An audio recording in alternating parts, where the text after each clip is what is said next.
Great Smoky Mountains National Park. Roaring Fork Creek. We're on the Roaring Fork Motor Trail.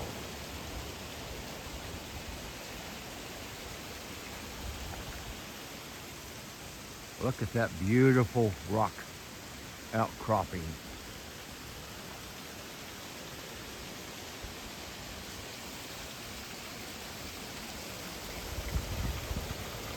I still want to go out there one day, get a better shot back at the waterfall. It's November 8th. Roaring Fork one direction.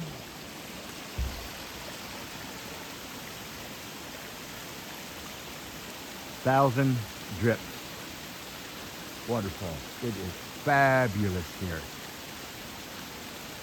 I remember the first time Gina, Joe, and I came here, and I did something I wanted to do. I seen.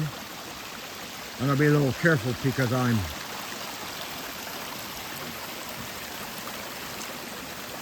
old now.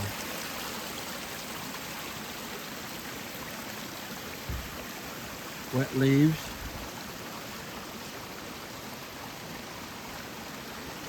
Now to film this, I got my foot in the waterfall. You can see the water running. My foot's on the road. I watched the lady do this after I told her about it. She did it this way. Works. You can stand in the waterfall and stand on the road at the same time. The only waterfall in the Smokies that you can do that. Number 15 on your self tour, if you still had paperwork. Fabulous place.